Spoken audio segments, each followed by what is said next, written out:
동물병원에서 괜찮다라고 했는데 산책 나가거나 바깥에 조금만 있으면 눈 흰자위가 빨개져요. 어떻게 된 건가요? 아마 결막충혈이나 상공막충혈을 물어보신 것 같아요. 일단 흰자가 빨개진다는 것 자체가 이제 둘 중에 하나인데, 결막충혈의 경우에는 이제 결막에 좀 표층성으로 분포하는 혈관들이 이제 충혈돼서 예를 들어서 간단하게 먼지나 바람 같은 자극에도 쉽게 충혈될 수가 있고요. 아니면은 각막에 옅은 상처가 생겼어도 그렇게 충혈이 될 수 있습니다. 또 아까 말씀드린 상공막 충혈 같은 경우에는 그것보다는 조금 더 깊은 층에 존재하는 상공막 혈관이 이제 충혈이 돼서 빨개지는 건데, 보통 안압이 높거나 아니면 각막에 좀 더 깊은 병변이 생겼을 때 유발될 수 있습니다.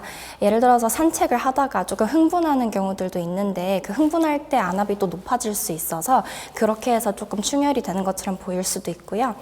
그런데 워낙에 충혈이라는 증상 자체가 굉장히 비특이적인 증상이기 때문에 정확한 원인을 알고 싶으면은 아무래도 병원에 오셔서 검사를 받아보고 제일 정확한 이유가 뭔지, 그리고 적절한 치료가 뭔지를 상담받아 보시는 게 좋을 것 같습니다.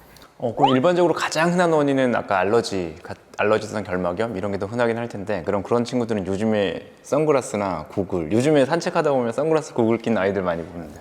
네, 이제 여러 가지 선글라스나 고글에 이점이 있죠. 뭐 자외선 차단 효과도 있고 아무래도 먼지나 바람 같은 걸 좀 차단해주는 효과도 있지만, 또 어떻게 보면은 그 고글을 착용함으로써 눈 주변에 이제 조직을 누르게 되면은 안압이 더 높아지는 경우도 있을 수도 있고, 아니면 잘못 스쳐 지나가서 각막에 상처를 입히는 경우들도 있을 수 있기 때문에 그만큼 또 주의 사항들도 있기는 해서 그거는 보호자님과 수의사의 상담 하에 진행하는 게 좋을 것 같습니다. 앞선 질문과 비슷한 맥락인데, 꽃가루 알러지 있는 친구 산책 후 관리법이 중요합니다. 눈물을 많이 흘리고 눈곱이 많이 끼는데 어떻게 관리하면 좋을까요?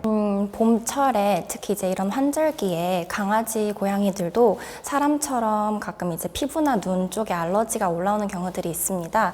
그럴 때는 이제 눈물도 많아지기도 하지만 또 뭐 결막 충혈이라던가 결막 부종 같은 증상들도 함께 나타나는 경우들이 있습니다. 그래서 이렇게 만약에 복합적인 증상들이 보인다면은 적절한 치료를 받아야 되기 때문에 그때는 병원에 꼭 오셔야 되고요. 만약에 단순하게 이제 눈곱이랑 눈물량만 좀 늘어나는 경우에는 일시적으로 조금 그렇게 증상이 나타나는 것일 수도 있어서 집에서는 인공 눈물로 최대한 많이 세척해 주시고 마른 수건 같은 걸로 간단하게 이제 흘러나온 인공 눈물을 닦아주시는 수준으로 이제 관리를 해주셔도 괜찮을 것 같습니다. 근데 만약에 그렇게 계속해서 증상이 개선되지 않으면은 안구 건조증의 문제일 수도 있기 때문에 그것 또한 치료가 필요한 질환이라서 그때도 이제 병원에 오시면 되실 것 같아요. 그리고 간혹 보호자님들 중에 인공 눈물 대신에 이제 생리식염수를 이용해서 눈을 세척해 주시는 분들도 계시는 것 같은데, 생리식염수도 보존제가 들어있지 않아서 괜찮지만 인공 눈물 대신에 쓰게 되면은 조금 이후에 눈이 더 건조해지는 경향이 있습니다. 그래서 생리식염수로 한번 세척해 주시고 마지막 단계에서는 인공 눈물 한 방울 더 넣어 주시는 게 훨씬 더 도움이 될 것 같고요.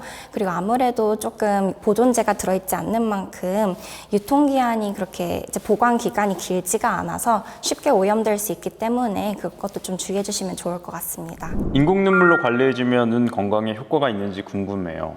반려동물용 인공 눈물과 사람용 인공 눈물 차이가 있나요? 뭐가 더 좋은가요? 네, 인공 눈물은 넣어서 나쁠 게 전혀 없습니다. 네, 일단은 그 눈물이 부족한 아이들한테 눈물을 제공해주는 역할을 할 뿐만 아니라 이미 충분히 유루증 때문에 눈물이 많다 하더라도 그 원인이 될 수 있는 결막염이나 안검염이 있는 아이들한테 눈물의 질을 한번 정화시켜주는 역할을 또 해주기 때문에 여러 가지 이점이 있습니다. 근데 이제 시중에도 여러 가지 반려동물 인공 눈물이 나와 있는데요. 어떤 제품 중에서는 벤잘코늄 클로라이드 같은 보존제가 들어있는 경우들도 있고, 아니면 포비돈처럼 좀 안구 세정 목적으로 나와 있는 화학 성분 들어있는 것들도 많은데, 일시적으로 잠깐씩 이제 세정 목적으로 쓰시는 거면은 크게 문제되지는 않지만, 이거를 장기간 계속 쓰게 된다고 했을 때는 눈물의 질이나 각막 건강에 바로 영향을 줄 수가 있기 때문에 오래오래 쓰실 거 생각 생각하면은 차라리 보존제가 들어있지 않는 보습 성분만 들어있는 인공 눈물을 찾는 게 좋을 것 같습니다. 히알루론산이나 아니면 카르복실 메틸셀룰로스 같은 성분들이 들어있는 게 많은데 이런 걸 쉽게 찾을 수 있는 게 이제 대표적으로 일회용 사람 인공 눈물이에요. 그래서 그런 것들은 또 약국에서도 쉽게 찾아보실 수도 있고 강아지한테 고양이한테 쓰셔도 전혀 무방하기 때문에 걱정하실 필요는 없습니다. 오늘도 시청해 주셔서 감사하고요. 도움이 되셨으면 좋은 하루 보내세요.